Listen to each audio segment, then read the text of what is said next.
We need to answer these questions as leaders. And I listened very carefully to the statements that have been made here,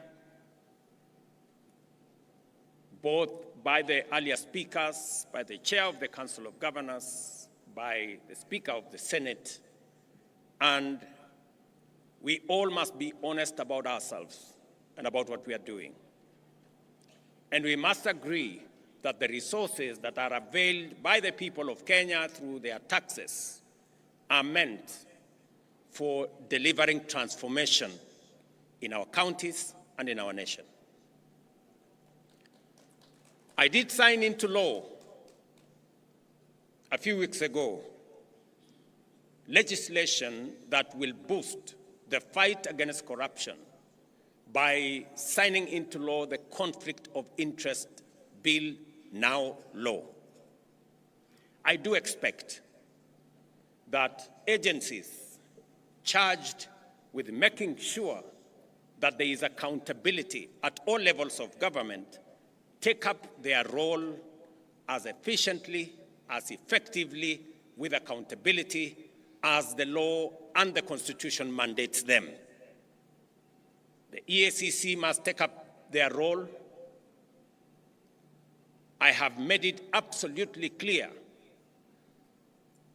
to the chair of the Anti-Corruption Commission, to the CEO of the Anti-Corruption Commission, that there will be no sacred cows and there will be no telephone call from anywhere below or above to stop anybody from being prosecuted for matters corruption. While I agree with the sentiments expressed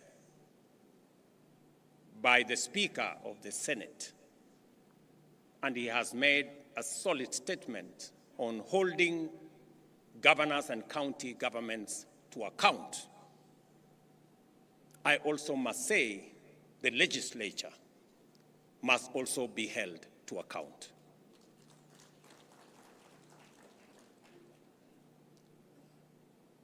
Because there is something going on in our legislature that we must call out. There is money being demanded from the executive, from governors, from ministers, from people in the executive, especially those who go for accountability before our houses of parliament. Mr. Speaker, it cannot continue to be business as usual. It is not possible that committees of parliament demand to be bribed, demand to be paid for them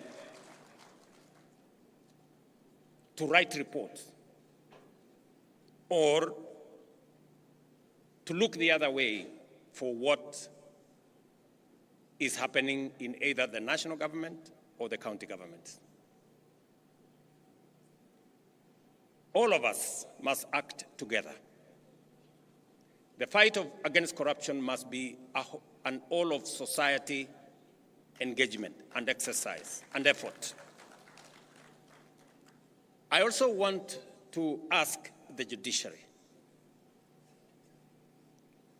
not to be a haven for the corrupt to hide behind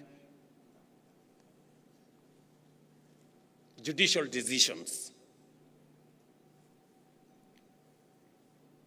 We have innovation that is only available in Kenya that allows a corrupt person or somebody who has stolen public resources or somebody in breach of law not to be prosecuted. Something called anticipatory bail. It is a Kenyan innovation that takes us backwards. Just let's ask ourselves, somebody who has stolen public funds and then goes to court and gets something called anticipatory bail, makes it impossible for such a person to be arrested and prosecuted endlessly. How does that support the fight against corruption?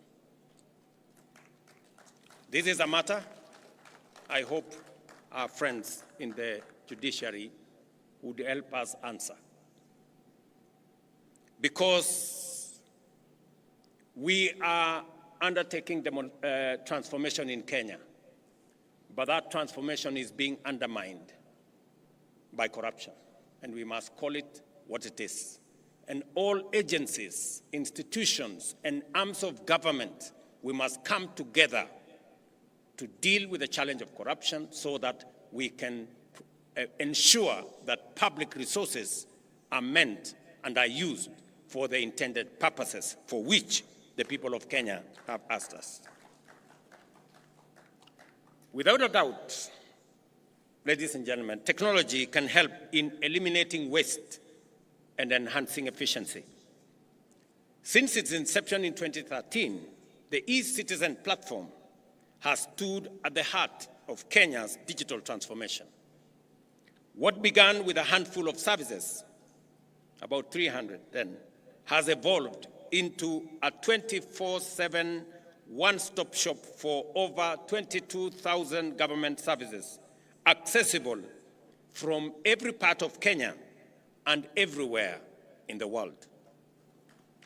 Today, more than 14 million Kenyans are registered on the e-Citizen platform, with 500,000 Kenyans logging in daily to access passports, driving licenses, business registration, land transactions, marriage certificates, police clearances, and much more, all without queues, intermediaries, brokers, or unnecessary bureaucracy.